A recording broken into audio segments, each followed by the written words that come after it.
Hello everyone and welcome back to UGC NET mentor guys. एक question जो कि most of the students पूछते रहते हैं, दैट इज कि सर मिनिमम और मैक्सिमम एज लिमिट क्या होती है असिस्टेंट प्रोफेसर बनने की। यहाँ पर हम असिस्टेंट प्रोफेसर के बारे में बात करेंगे बिकॉज जिसके लिए आप लोग इस पोस्ट को एम करते हुए इस एग्जाम में अपियर करने जा रहे हो। यूजीसी नेट में अपियर करने की कोई एज लिमिट नहीं होती है और जेआरएफ की एज लिमिट होती है। आई थिंक आप सभी को पता होगा कि जेआरएफ की एज लिमिट क्या होती है। फटाफट से कमेंट करके बता दो अगर आपको पता है जेआरएफ की एज लिमिट के बारे में। हम बात करेंगे आज के इस वीडियो में कि असिस्टेंट प्रोफेसर बनने की मिनिमम और मैक्सिमम एज लिमिट क्या है इस टाइम पर इंडिया में। तो वैसे देखो, इससे रिलेटेड एक न्यूज आर्टिकल आया है और इसमें मैं आपको मिनिमम और मैक्सिमम एज लिमिट समझा दूंगा। तो यहाँ पर कॉलेज शिक्षकों को की सेवानिवृत्ति दैट इज रिटायरमेंट आयु क्यों ना 65 वर्ष कर दी जाए, ऐसा राजस्थान कोर्ट ने हाई कोर्ट ने जारी किया है नोटिस। किसको जारी किया है? ये नोटिस जारी किया गया उच्च शिक्षा विभाग के प्रमुख सचिव को, कॉलेज शिक्षा आयुक्त और यूजीसी चेयरमैन को। और पूछा गया है कि क्या हम इनकी एज को बढ़ा करके 65 कर सकते हैं, बिकॉज अभी फिलहाल राजस्थान में जो रिटायरमेंट की एज है वो 60 है, जबकि ज्यादातर इंडिया में स्टेट्स में ज्यादातर जो एज लिमिट है रिटायरमेंट की वो 65 है।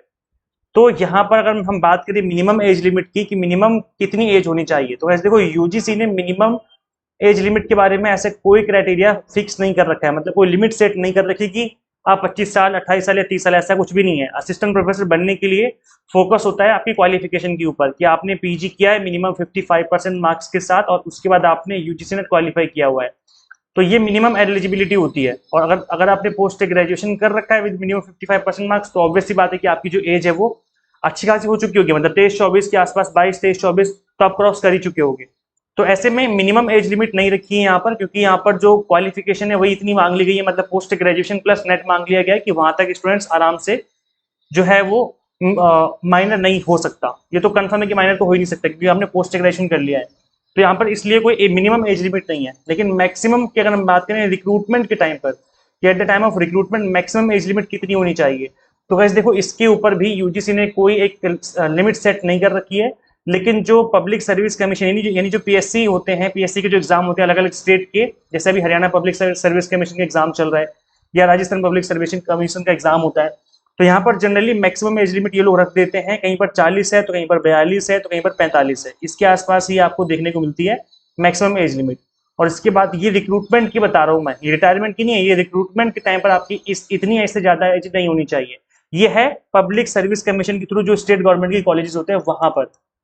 जबकि इंडिया में जो अदर गवर्नमेंट यूनिवर्सिटीज हैं जनरली यहाँ पर एज लिमिट नहीं होती है। बट कोई यूनिवर्सिटी रख दे तो कोई बड़ी बात नहीं है, लेकिन जनरली यहाँ पर एज लिमिट नहीं होती यूनिवर्सिटी के केस में। तो ये रिक्रूटमेंट के टाइम पर होता है कि मिनिमम मैक्सिमम कोई एज लिमिट नहीं है, लेकिन रिटायरमेंट की एज लिमिट ज्यादातर 65 है हर जगह, कुछ स्टेट को छोड़ के, जिसमें राजस्थान भी था, लेकिन राजस्थान हाई कोर्ट ने बोला है, ऐसा नोटिस इशू किया है कि यहाँ पर भी जो आपकी एज लिमिट है उसको बढ़ा दिया जाएगा रिटायरमेंट का।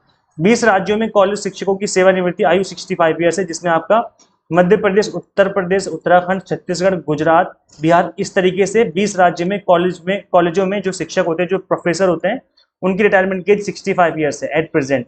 और राजस्थान में 60 है, तो इसलिए इसको बढ़ा करके 65 करने की जो है बात यहाँ पर की जा रही है।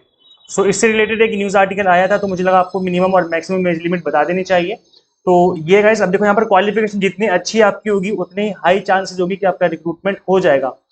अगर आपने पोस्ट ग्रेजुएशन कर रखा है और अगर आपके पास नेट है तो उस केस में इतनी प्रेफरेंस नहीं दी जाती, मतलब आप एलिजिबल हो जाते हो लेकिन प्रेफरेंस दी जाती। लेकिन अगर आपने जेआरएफ क्वालिफाई कर लिया तो वहां पर आपको प्रेफरेंस दी जा सकती है। मैं ये नहीं कहना कि नेट क्वालिफाई करने पर रिक्रूटमेंट नहीं होता है, होते हैं, मेरे काफी सारे स्टूडेंट्स के भी हुए हैं।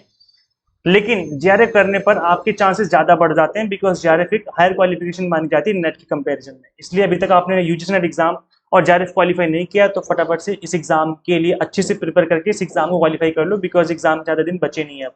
31 जो आपकी एग्जाम है वो 21 जून से है। तो ऐसे में पढ़ना स्टार्ट कर दो, अभी तक नहीं पढ़ा अच्छे से।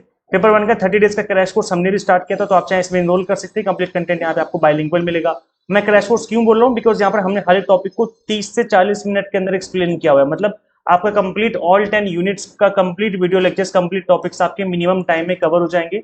100 मॉक टेस्ट मिल जाएंगे आपको प्रैक्टिस करने के लिए, पीडीएफ नोट्स मिल जाएंगे जिसके थ्रू आप रिविजन और मल्टीपल टाइम प्रैक्टिस कर सकते हैं। पेपर वन का 2 मंथ का क्रैश कोर्स भी हमने आपको अवेलेबल करवा रखा है। पेपर वन की फीस 1499 है 1 मंथ की, लेकिन इस फीस को हमने 1199 किया हुआ है अभी 2 दिन के लिए, 19 और 20 मई के लिए। तो आज 20 मई है जब मैं वीडियो बना रहा हूँ, अभी भी रात 12 बजे तक आपके पास मौका है। आप मिनिमम फीस में अपनी स्पीड से प्रिपरेशन कर सकते हो, वो भी एग्जाम टारगेटेड। सो बिना वक्त गवाए, बिना टाइम वेस्ट किए फटाफट से अपने मोबाइल फोन में एग्जाम मेंटर ऐप इंस्टॉल कर लीजिए। अगर आप iOS यूजर हैं तो उसका लिंक आपको अलग से इसी वीडियो के description box and comment box में देखने को मिल जाएगा। पेपर 1 के अलावा कॉमर्स मैनेजमेंट पॉल साइंस की कोर्सेज भी अवेलेबल हैं। प्लस इसके अलावा हमने आपको दिसंबर 2025 के लिए 6 मंथ वाले एग्जाम टारगेटेड कोर्सेज भी अवेलेबल करवा दिए हैं, तो आप 6 मंथ वाला कोर्स भी इनरोल कर सकते हो। 6 मंथ वाला इनरोल करेंगे तो वो आपके अभी भी काम आ जाएगा, प्लस वो दिसंबर वाले एग्जाम में भी काम आ जाएगा नेक्स्ट अटेम्प्ट पर। सो फटाफट से इस ऐप को इंस्टॉल कर लीजिए अपने मोबाइल फोन में। Thank you so much for watching this video. Share जरूर करें इस वीडियो को ज़्यादा से ज़्यादा अपने सभी फ्रेंड के साथ जो भी असिस्टेंट प्रोफेसर बनना चाहते हैं, and subscribe for UGC update and assistant professor job updates. Guys मिलते हैं फिर नेक्स्ट वीडियो में। Till then keep watching UGC NET mentor. Thank you so much.